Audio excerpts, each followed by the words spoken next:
Hello friends, स्वागत करते हैं ईवीएस समाधान के एक और लेक्चर में आप सभी का। और जो हमारे चल रहा था सेमेस्टर थर्ड सेमेस्टर की बात करेंगे। पेपर फर्स्ट की बात करेंगे, यूनिट नंबर फर्स्ट की बात करने वाले। आज हम जो बात करने वाले हैं, बात करेंगे बंद वियोजन ऊर्जा एवं उष्मा रसायन आंकड़ों द्वारा उनकी हम गणना किस प्रकार से करेंगे, उनके बारे में बात करने वाले हैं। पहले हम जो बात करने वाले हैं, पहले बात करेंगे वियोजन की। किसकी बात करते हैं? वियोजित किस प्रकार से होते हैं। देखिए, जो एक यौगिक होता है, नहीं यौगिक, वो बना होता है अणुओं के द्वारा। ठीक है, एक यौगिक अणु के द्वारा बने हो गए। अगर वह अणु दो या दो से अधिक परमाणुओं से मिलकर बने होते हैं, कोई यौगिक के जो अणु होते हैं वो अगर दो या दो से अधिक परमाणु से मिलकर बने होते हैं, ठीक है, क्या होता है, वो बने होते हैं। उनको तोड़ने के लिए उनको अणु वो क्या जुड़े रहते हैं हमारे पास रासायनिक बंध के द्वारा। किसे जुड़े रहते हैं? रासायनिक बंध के द्वारा वो जुड़े रहते हैं। किसके द्वारा? रासायनिक बंध के द्वारा वो जुड़े रहेंगे।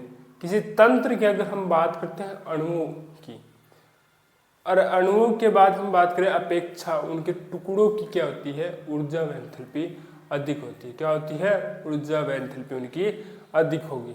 ठीक है, देखते हैं हम क्या बात करने वाले। पहले बात करते कोई यौगिक है, इस यौगिक की हम बात करते हैं अणु की। अणु क्या होता है? दो या दो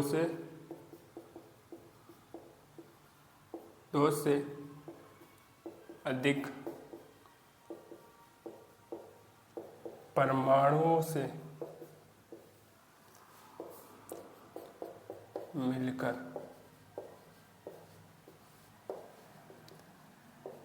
बना होता है।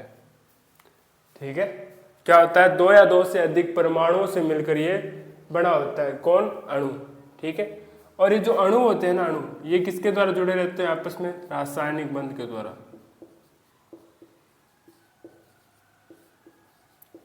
किससे जुड़े रहते हैं? रासायनिक बंध के द्वारा। मैं एक बात करता हूं, एक होता है यहाँ पर हम तंत्र की बात करते हैं। तंत्र में क्या होते हैं? जो अणुओं की बात करोगे, ठीक है, फिर हम बात करते हैं अणुओं के टुकड़ों की। अणुओं के टुकड़ों की दो बात करेंगे। पहले हम बात करने वाले हैं, एक होगा केवल हमारे पास तंत्र सिस्टम, उसमें केवल अणु होगी। दूसरे की हम बात करेंगे अणुओं के टुकड़े होंगे। अणुओं के जिसमें टुकड़े होते हैं उसमें एंथैल्पी व ऊर्जा के मान क्या होंगे? अधिक। इसमें क्या होंगे? कम होने वाले। ठीक है, जिसमें केवल तंत्र में अंदर अणु है ना, उसके अंदर क्या होते हैं? जो एंथैल्पी और ऊर्जा एनर्जी के मान क्या होते हैं वहां पर कम दिखाई देते हैं। ठीक है, अब हम जैसे इसको एग्जाम्पल के द्वारा समझते हैं। जैसे कोई तंत्र है, उसके अंदर कितने अणु है? 500 अणु है। और एक तंत्र और है जिसके अंदर हमारे पास 1000 अणु है। अगर हम बात करेंगे ना तंत्र नंबर 2 की, तंत्र नंबर ये क्या है हमारे पास? 2 नंबर तंत्र की बात करेंगे ना, इसकी एंथैल्पी ऊर्जा अधिक होगी। क्यों होगी? अणु अधिक नहीं होने से, परंतु इसके अलावा हम बात करेंगे ना, अगर मैं बात करता हूँ तोड़ने की, तो इसके अंदर हम क्या करते हैं? तो 500 अणु को मैं 2 बार तोड़ता हूँ, उसके तोड़ने वाली इसकी एनर्जी नियत है, जिसके कारण इसकी एंथैल्पी वह क्या होती है? ऊर्जा अधिक होगी। क्या होगी? एंथैल्पी व ऊर्जा इसकी अधिक होती है। देखिए, अब हम बात करेंगे, अगर हमें बंद ऊर्जा निकालनी पड़े कोई बंद के मध्य, जैसे C और H के बंद की हम बंद वियोजन ऊर्जा ज्ञात करेंगे। किस प्रकार से ज्ञात करेंगे उसको एक अच्छे से एक अंकित प्रश्न के द्वारा समझते हैं कि हम किस प्रकार से इसको करने का प्रयास करते हैं। हम पहले क्या ज्ञात करेंगे? C व H की जो बंद ऊर्जा है ना, वो ज्ञात करने का प्रयास करेंगे 4 की, और फिर हम क्या करते हैं? उसके अंदर हम 4 का भाग लगा देंगे, फिर हमें वो हमें प्राप्त हो जाएगा जो हमें चाहिए। ठीक है, ये आपको क्या देगी? टोटल 3 समीकरणें दी होगी। ठीक है, अगर हम बात करते हैं पहली समीकरण नंबर 1, इसको दे देते हैं। ये आपके नंबर समीकरण नंबर 2 है, और ये क्या है? समीकरण नंबर 3। अगर हम बात करूं मैं समीकरण 2 व 3 को, अब जो 2 नंबर समीकरण है ना, क्योंकि मुझे हाइड्रोजन टोटल कितने चाहिए? 4 हाइड्रोजन चाहिए। क्या चाहिए, CH4 के लिए मुझे 4 हाइड्रोजन चाहिए, इसीलिए मैं क्या करता हूँ, समीकरण 3 को 2 से गुणा करके 2 में जोड़ने पर, ठीक है, इसको ऐड कर देता हूँ मैं। समीकरण नंबर 2 में 3 को किस प्रकार से ऐड करते हैं देखते हैं। C गैस, ठीक है, और C सॉलिड। ओके, अगर इसकी बात करें 2H की, 2H, ठीक है, यहाँ पर हमारे पास है।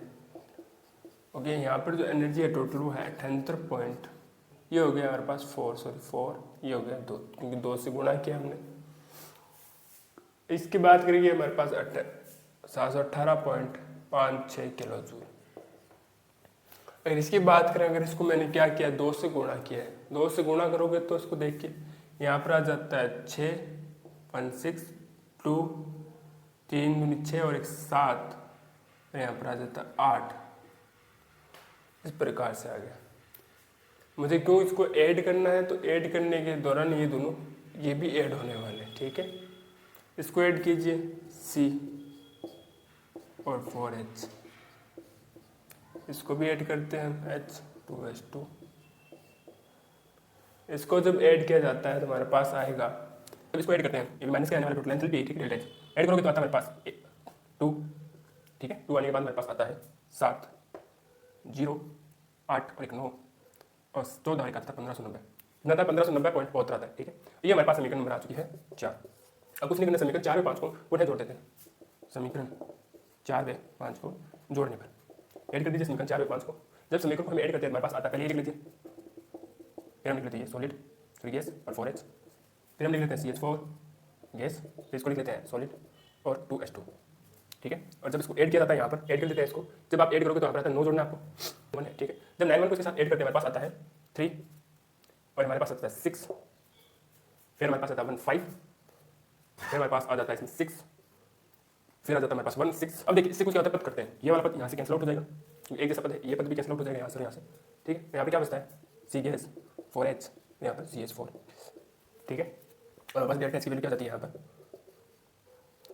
किलो, तो हमने किसके लिए निकाला, 4H के लिए निकाला, मुझे चाहिए सिर्फ H के लिए, तो यहाँ पर लगा देते हैं 4 का भाग, क्या लगाते हैं 4 का भाग, तो मुझे क्या मिल जाएगा, CH की बात करूँगा, उसके लिए एनर्जी मुझे मिल जाएगी, ठीक है। जब 4 का भाग लगाते हैं, भाग स्टार्ट कहाँ से करते हैं, यहाँ से कर लेते हैं, ठीक है। एक बार ले यहाँ पर लगाते हैं ईजी करने के लिए, पहले लगाते हैं 4 का भाग, तो 4 पूरे जाता है, 4 बार जाएगा, फिर बच जाता है यहाँ पर 6, तो एक बार जाने वाला है, फिर यहाँ पर बचता है 2 और 5 25 और फिर जाता है यहाँ पर 6, फिर बचता है 1, फिर वापस आ जाता है 4, फिर हमारे पास कितना है 3 है, 3 के लिए हम एक और ऐड करेंगे, सुनिए, तो यहाँ पर लग जाता है पॉइंट, ठीक है, 30 को फिर आ जाता है 7।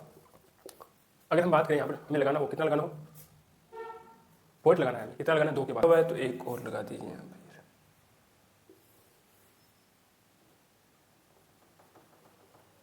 ठीक है। तो एक बार इतना आप नोट डाउन कीजिए, फिर इसके हम अनुप्रयोग के बारे में बात करने वाले हैं। अब देखिए हम जो बात करने वाले हैं, बात करेंगे बंद ऊर्जाओं की उपयोगिता की बात करने वाले हैं। इसके अंदर हमारा पहला टॉपिक आता है अभिक्रियाओं की एंथैल्पी ज्ञात करना। क्या ज्ञात करेंगे हम, अभिक्रिया की एंथैल्पी ज्ञात कर सकते हैं, किसके द्वारा, बंद ऊर्जाओं के द्वारा। जो बंद ऊर्जाओं की जो वैल्यू है वो आपको स्क्रीन पर दिखाई दे जाएगी, उनको नोट डाउन कर लीजिए। उन बंद ऊर्जाओं के मान के द्वारा आप क्या ज्ञात कर सकते हो, एंथैल्पी ज्ञात कर सकते हो किसी की भी, ठीक है। इसके लिए हमारे पास पहला एग्जांपल आता है, हमारे पास एथिलीन आता है। क्या आता है, एथिलीन, इस प्रकार से, ठीक है। जब आप इसके हाइड्रोजन के साथ रिएक्शन करवाते हैं कुछ इस प्रकार से होता है, H हमारे पास H और ये, ठीक है। अब इसके अंतर्गत आप देखोगे ना, तो 2 प्रकार से क्या हो रहे हैं, यहाँ पर बंद टूट रहे हैं तथा 2 प्रकार से क्या हो रहे हैं, बंद बन रहे हैं। 2 प्रकार से क्या हो रहे हैं, बंद टूट रहे हैं और 2 प्रकार से बंद बन रहे हैं। अगर बंद टूटने की बात करूं, बंद का टूटना, कौन कौन सा बंद टूटता है, बंद टूटता है कार्बन डबल बॉन्ड, कार्बन टूट कर किसका निर्माण करता है, कार्बन सिंगल बॉन्ड कार्बन का निर्माण करता है। इसका निर्माण करता है कार्बन सिंगल बॉन्ड कार्बन का। और दूसरे बंद की बात करूं, हाइड्रोजन वाला, हाइड्रोजन भी टूटता है और हाइड्रोजन में सिंगल हाइड्रोजन बंद के रूप में टूट जाता है, ठीक है, ठीक है। ये टूटेगा हाइड्रोजन में रूप में टूट जाता है। अब ये जो हाइड्रोजन बंध टूटता है ना, अब बंध बनने की बात करेंगे, कहां पर बंध बनता है? जहां अगर बात करोगे जहां डबल बॉन्ड टूटा है वहां पर क्या बन जाता है? कार्बन सिंगल बंध, कार्बन बंध बन जाता है एक। दूसरा क्या होता है, जो ये हाइड्रोजन परमाणु है जो H2 टूटे वो क्या होते हैं, दो CH के पास आ जाते हैं, मतलब दो CH बंधों का निर्माण करते हैं। ठीक, एक तो कार्बन सिंगल कार्बन में बंध का निर्माण हो जाता है, दो कार्बन के पास जुड़ जाते हैं कौन? H हाइड्रोजन परमाणु, और दो CH बंधों का निर्माण करते हैं। ठीक है, अगर अब मैं लिखता हूं एंथैल्पी डेल्टा H, बंध का टूटना माइनस बंध का बनना, लिख लेते हैं इसको। बंध अगर टूटने की बात करें, कौन कौन सा टूट रहा है, इसको मैं लिखता हूं delta H C double bond C। ठीक है, डेल्टा H प्लस अगर हम बात करें डेल्टा H व H, ठीक है, माइनस कोष्टक के अंदर लिख लेते हैं इसको। माइनस की अगर बात करें तो आता है हमारे पास डेल्टा H सिंगल बॉन्ड, दूसरा प्लस डेल्टा H CH, कितने हैं हमारे पास? ये दो है। इसको भी सही तरीके से लिख लीजिए, डेल्टा H, ठीक है, इसको भी लिख लीजिए सही तरीके से डेल्टा। वैल्यू पुट कर देते हैं इसकी, डेल्टा H बराबर, वैल्यू आपको वहां पर दिखाई दे रही होगी। पहली वैल्यू हमारे पास चाहिए कार्बन डबल बॉन्ड कार्बन, 615 इसका मान होता है। कितना होता है? 615। ठीक है, अगर हम बात करें हाइड्रोजन बंध सिंगल हाइड्रोजन तो वैल्यू देखिए 435.1 होता है। क्या होता है? 435.1। कार्बन सिंगल बॉन्ड कार्बन की वैल्यू की बात कर दी जाए 347.3 होता है, और 2 गुना अगर बात करोगे आप किसकी वैल्यू की, कार्बन और हाइड्रोजन की वैल्यू की बात करते हैं 416 पॉइंट होता है 2। कितना होता है? 416 पॉइंट होगा 2। ठीक है, अब हम आगे बात करते हैं। ये जो वैल्यू आपको दिखाई दे रही होगी, ये दो हाइड्रोजन, जब दो बंधों की आप बात करते हो उनके लिए। ठीक है, इसको थोड़ा और आगे हल कर लेते हैं। अगर मैं इसको पहले ऐसे लिख लेते हैं, बात करिए 35.1 347.3, इसको मैं गुणा कर लेता हूँ, हमारे पास आ जाएगा 832.4। ठीक है, अब इसको जोड़ कर ले, जोड़ करने में हमारे पास क्या आएगा? डेल्टा H आता है, पास कितना आएगा? 0.105, फिर हमारे पास आ जाता है 10 माइनस, इसको कर लीजिए, हमारे पास आ जाता है 7.9, फिर हमारे पास आता है 7, फिर 11, इसको कर लीजिए, इसको हल करते हमारे पास आता है डेल्टा H वैल्यू हमारे पास आ जाती है 6, फिर हमारे पास आता है 0.9, ठीक है, फिर हमारे पास आ जाता है 2, फिर हमारे पास आ जाता है 1, ये हमारे पास आता है माइनस की वैल्यू आ जाएगी डेल्टा H। ये हम क्या याद कर लिया? हमने याद कर लिया। अभी क्या एंथैल्पी। अब हम क्या बात करेंगे? यौगिकों की संवहन एंथैल्पी हम किस प्रकार से ज्ञात करते हैं उनकी बात। ठीक है, ये आपको इस प्रकार से रिएक्शन दी गई है। क्या दी गई है? रिएक्शन दी गई है। इस रिएक्शन के अंदर देखिए, पहले अगर हम बात करते हैं ना, ये जो अब गैस दिखाई दे रही है, इस गैस का निर्माण कैसे होता है? इस गैस का निर्माण जो सॉलिड होता है ना, सॉलिड का हम क्या करते हैं? ऊर्ध्वापातन के द्वारा किसका निर्माण हो जाता है? जो कार्बन है ना, कार्बन जो सॉलिड है, कार्बन गैस का निर्माण हो जाएगा। ठीक है, जब आप 6 हाइड्रोजन परमाणु की बात करते हैं, जब आप 3 ऑक्सीजन हाइड्रोजन परमाणु है ना, अणु, उसको तोड़ोगे तो 6 हाइड्रोजन परमाणु का निर्माण हो जाएगा। जब मैं ऑक्सीजन की बात करता हूं, इसकी बात करूं ऑक्सीजन की, जब आप हाफ का क्या करते हो? ऑक्सीजन का वियोजन, जब ऑक्सीजन अणु को हाफ, आधे ऑक्सीजन अणु को तोड़ते हो, तब हमें क्या मिल जाता है? ऑक्सीजन मिल जाएगा। ठीक है, अब एसीटोन के अंदर आप देखना चाहते हो, जब ये एसीटोन के अंदर देखिए कि पहले तो देखिए कितने होते हैं? 6 CH बंध है। 6 क्या है यहाँ पर? CH बंध। देखिए एक ये रहा, 1 2 3 यहाँ पर है, और 3 और 3 6 CH बंध है। दूसरे देखिए कार्बन में, कार्बन बंधों की बात करोगे वो है 2, एक तो ये रहे और ये गिरे, 2 है यहाँ पर कार्बन और कार्बन बंध।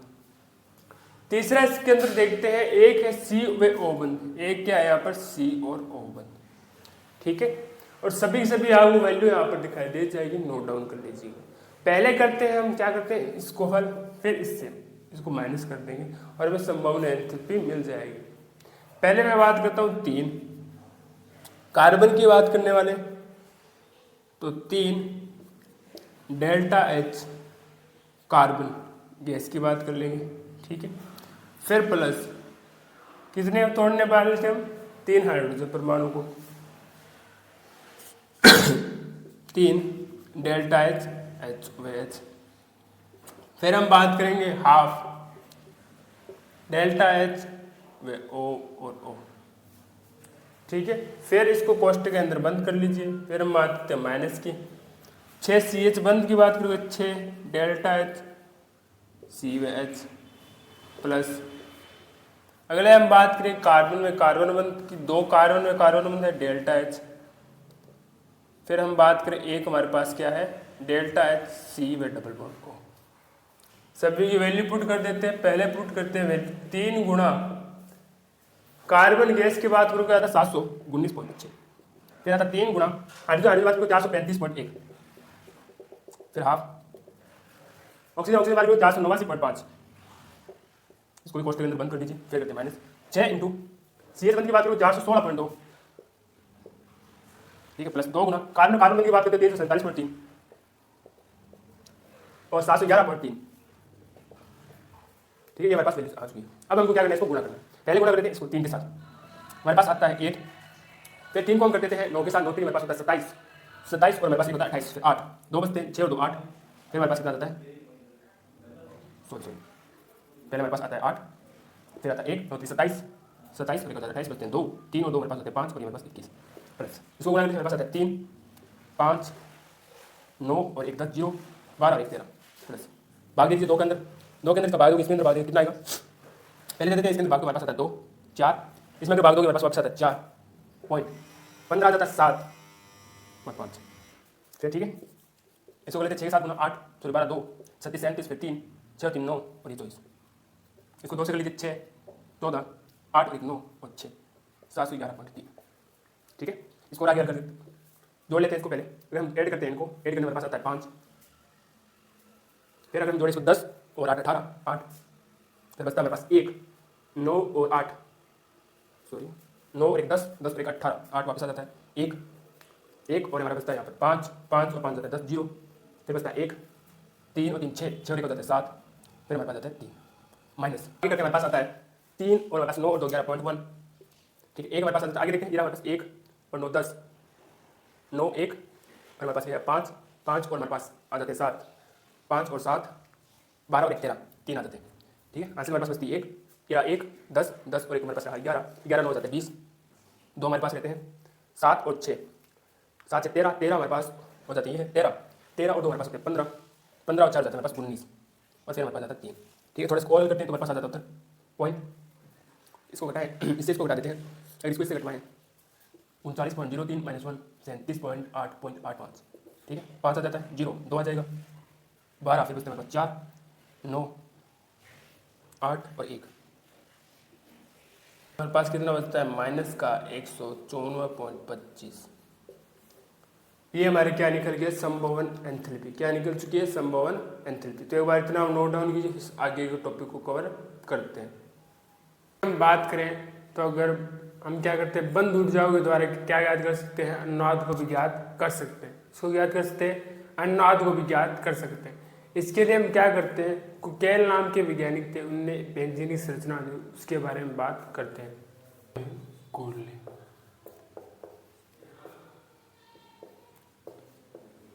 बेंजीन संरचना इस प्रकार से बनती है, कुछ इस प्रकार से,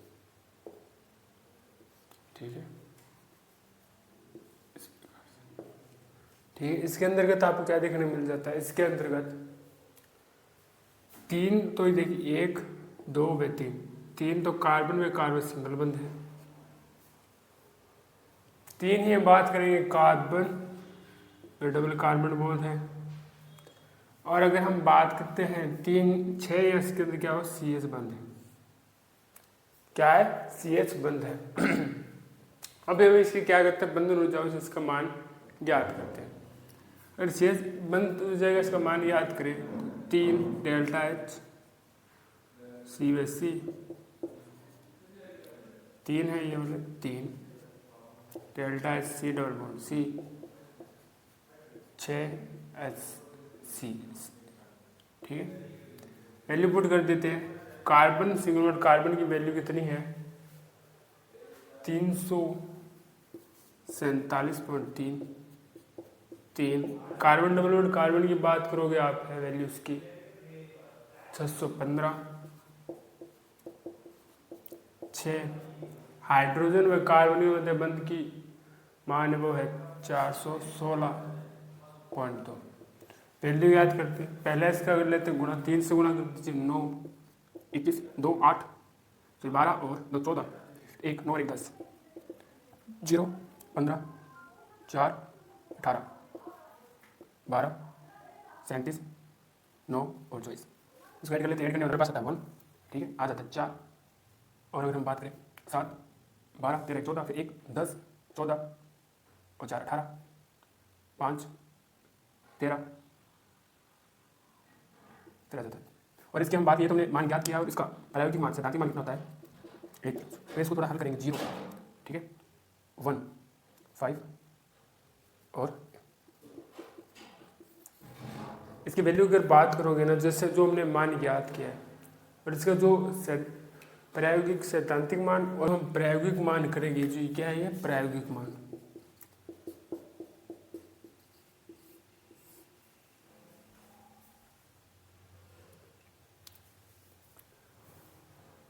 ठीक है। इसका ये प्रायोगिक मान है, जबकि जो हमने ज्ञात किया वो हमारे पास सैद्धांतिक मान है, जो इससे क्या है 151 किलो जूल अतिरिक्त है।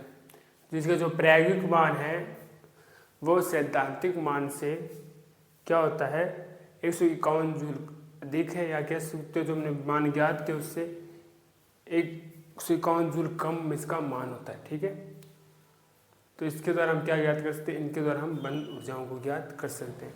इस प्रकार से क्या होता है हमें पता है, 2 बंद संरचनाएं आपको देखने को मिल जाती है। इसका रीजन क्या होता है, कार्बन जो बंद के होते हैं बंद की वो स्थिति एक जगह स्थानांतरित होती है, अनुनाद होता रहता है, क्योंकि इसकी कार्बन है उनके मध्य जो बंद होकर क्या होता है स्थानांतरण होता रहता है, वो चेंज होते रहते हैं, जिसके कारण इसमें क्या होती है इसकी वैल्यू इस प्रकार से हमें प्राप्त होती है।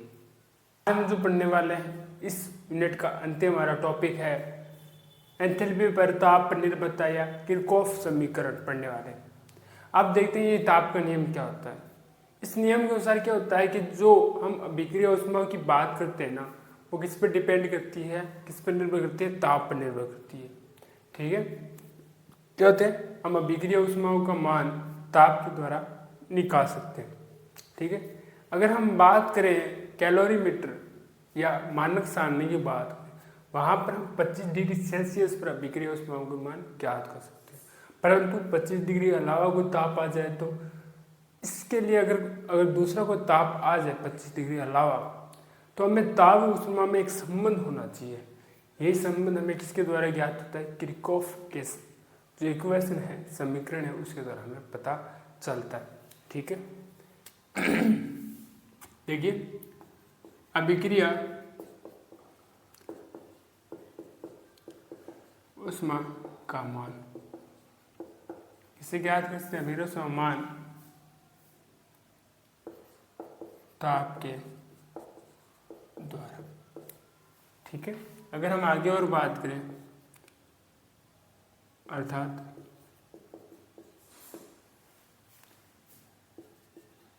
अभिक्रिया ऊष्मा ताप पर निर्भर करती, 2 तरीके हो सकते हैं। अगर पहला तरीका वे 2 सकते, अगर ताप 25 डिग्री सेल्सियस दिया गया हो कहाँ पर, मानक सारणी पे कैलोरी मीटर में, तो आप अभिक्रिया ऊष्मा का मान ज्ञात कर सकते हो, परंतु टेम्परेचर हमें नहीं पता है, ठीक है। अगर 25 डिग्री सेल्सियस ताप दिया गया हो तो मानक सारणी में कैलोरीमीटर की सहायता से आप अभिक्रिया ऊष्मा को ज्ञात कर सकते हो, ठीक है। परंतु नहीं पता हो तब हमें क्या याद होना चाहिए, ताप पे उष्मा में एक संबंध होना चाहिए। क्या होना चाहिए, संबंध होना चाहिए, जो हमारे किससे मिलता है, किरचॉफ इक्वेशन या किरचॉफ के समीकरण से मिलता है। ठीक है, किसके द्वारा मिलता है, किरचॉफ के समीकरण के द्वारा मिलता है। ठीक है, अब हमें क्या मान लेते हैं, कोई इस प्रकार से कोई रिएक्शन हो रही है ऐसे भी। ठीक है, इसके लिए हम अगर बात करता हूँ मैं आंतरिक ऊर्जा की बात करते हैं, पहले किसकी बात करते हैं, आंतरिक ऊर्जा की। आंतरिक ऊर्जा कुछ इस प्रकार से ए बराबर ए बी माइनस ई ए। ठीक है, जो आंतरिक ऊर्जा है उसको हम स्थिर आयतन पर ताप के सापेक्ष परिवर्तन कर देते हैं। परिवर्तन की बात करते हैं, ये हमारे पास होता है डेल ई डेल टी, जो हमारे स्थिर आयतन पर है, बी और डेल टी ये भी स्थिर आयतन पर है। फिर इसकी बात करेंगे तो ये भी हमारे पास स्थिर आयतन पर। अगर हम बात करेंगे डेल ई बटा डेल टी, फिर स्थिर आयतन पर की बात तो वो होता है सी वी के बराबर। वैल्यू किसके बराबर होती है, सी वी के बराबर होती है। बी हमारे पास सी बी हो गया, ये हमारे पास सी वी ए हो गया। ठीक है, अब इसको थोड़ा और अच्छे से लिखें तो टी को इधर भेज देता हूँ, तो यहाँ पर क्या बच जाता है मेरे पास, केवल डेल ई। ठीक है, तो यहाँ पर क्या बच जाता है मेरे पास, सी बी और सी ए। और अगर आप इनका अवकलन करते हैं कुछ इस प्रकार से तो ये हमारे पास होता है डेल ई। अगर इनकी बात करोगे आप तो ये, अगर इनकी बात करते हैं ये होता है C B minus C V A बराबर क्या होता है, डेल्टा सी बी हो जाता है। किसके इक्वल हो जाता है, डेल्टा सी बी। ठीक है, यहाँ पर भी क्या बचता है, डेल्टा टी। ठीक है, अगर आप इनके अवकलन करने का प्रयास करें टी वन से टी टू, ये भी हो जाता है ए वन से ई टू। ठीक है, ये कुछ इस प्रकार से आपको प्राप्त हो जाएगा, डेल्टा सी बी बराबर T two minus T B. या इसको आप इस प्रकार से लिखते हो, delta E delta C B delta T, या इसको आप डेल्टा टी इस प्रकार से भी परिभाषित कर सकते हैं। ऐसे क्या करते हैं, हम बात करते हैं एंथैल्पी। किसी बात करेंगे एंथैल्पी। देखिए, जब एंथैल्पी की हम बात करते हैं, एंथैल्पी भी हम ले लेंगे स्थिर दाब पर। किस पर लेते हैं, स्थिर दाब पर। H B minus H A, इसका भी हम स्थिर दाब पर क्या करते हैं, ताप के साथ परिवर्तन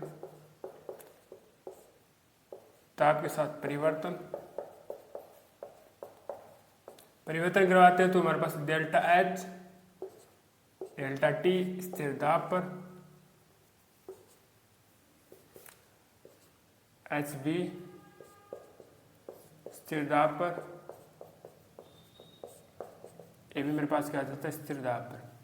इसकी वैल्यू आप इसके भी क्या होते हैं, अगर हम बात करेंगे एच और पी टी, तो ये होता है सी पी। किसके इक्वल हो जाता है, सी पी इक्वल हो जाएगा। तो ठीक है, इसको हल करते हैं, delta H delta T P C P B और सी पी ए। इसको जब आप हल करते हैं तो हमारे पास क्या आ जाता है, डेल्टा सी पी। इसको एच को वहाँ पर भेज दीजिए, सी पी समाकलन कर लेते हैं, H1 H2 T1 और T2 हल करेंगे तो हमारे पास आता है delta H2 one delta H1 delta CP बराबर हमारे पास आ जाता है इंटू T2 माइनस T1। थोड़ा और सही से इसको लिखा है, डेल्टा H बराबर डेल्टा CP और डेल्टा T। ये हमारे पास क्या आ गया है, एंथैल्पी में संबंध आ गया। तो एक बार इतना आप नोट डाउन कीजिए, फिर आगे बढ़ते हैं। दोनों को एक इस रूप में भी लिख सकते हैं, डेल डी डेल ई, ठीक है, और इसको तो सही है हमारे पास डेल्टा टी, इस रूप में भी लिखा जा सकता है, ठीक है, इंपॉर्टेंट ये वाला। फिर इसको भी हम किस रूप में लिखते हैं, del H D D C P और डेल टी, इस रूप में भी इसको लिखा जाता है, में इसको क्या लिखा जाता है। अब हम बात करते हैं सीपी की वैल्यू की। अगर हम सीपी की बात करें ना, तो इसकी वैल्यू होती है हमारे पास alpha beta T square T plus T. अगर इसमें भी अंतराल के इक्वल होता है, सीपी बराबर अगर बात करें तो अल्फा बी माइनस अल्फा ए, बीटा बी बराबर बीटा ए टी। इसकी बात करेंगे तो अल्फा गामा ए बराबर गामा बी बराबर ए और टी स्क्वायर। अगर इनके भी अंतर निकाले तो हमारे पास अंतर आ जाता है डेल वी के बराबर, पी बात करोगे, ठीक है, बेटा इनकी वैल्यू पुट हम किस में कर देते हैं, समीकरण नंबर 1 में। समीकरण नंबर 1 में इसमें क्या कर देते हैं, इसकी वैल्यू पुट कर देंगे हम, ठीक है, कर दीजिए, इसकी समीकरण पुट कर देते हैं हम। Delta H2 minus delta H1 value रख देते हैं हमारे के लिए इसकी, बेटा T D T.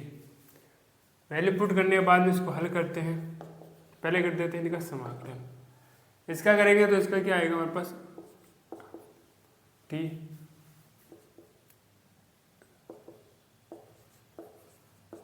T square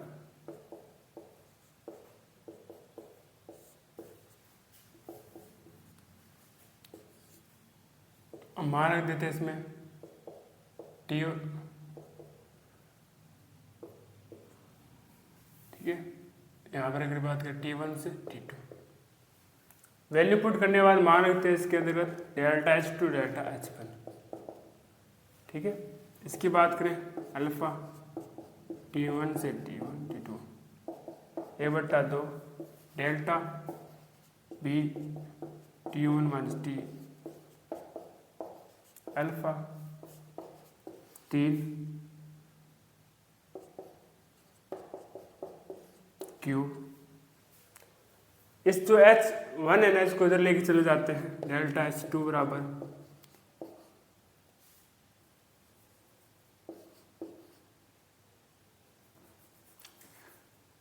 delta H1 plus T2 minus T1 half beta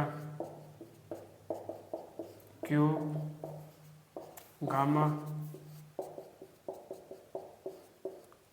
ठीक है। ये हमारे पास किसकी समीकरण प्राप्त होती है, किरचॉफ की समीकरण किसकी प्राप्त हो रही है, किरचॉफ की हमें समीकरण यहाँ से प्राप्त होती है। ये किसकी प्राप्त हो रही है, किरचॉफ की समीकरण हमें यहाँ से ये प्राप्त होती है। समाकलित समीकरण कहलाती है, क्या कहलाती है, किरचॉफ की समाकलित समीकरण कहलाती है। तो आशा करते हैं आज जो लेक्चर आपको समझ में आया होगा। फिर भी हमारे अंदर कोई डाउट्स है तो कमेंट लिख दीजिएगा, आने वाली क्लास के अंदर जरूर सोल्यूशन दिया जाएगा। इसी के साथ जो हमारी यूनिट नंबर 1 है थर्मोडायनेमिक्स वो कंप्लीट होती है। आने वाले लेक्चर के अंदर हम यूनिट नंबर 2 जो थर्मोडायनेमिक्स का सेकंड पार्ट है उसको स्टार्ट करने वाले। इस यूनिट से रिलेट आपके मन में अंदर कोई डाउट्स है तो उसको कमेंट में लिख दीजिएगा, आने वाली क्लास के अंदर जरूर सोल्यूशन दिया जाएगा। लगातार पढ़ते रहिए, रिविजन करते रहिए। मिलते हैं आपको एक और नए लेक्चर में, तब तक के लिए धन्यवाद।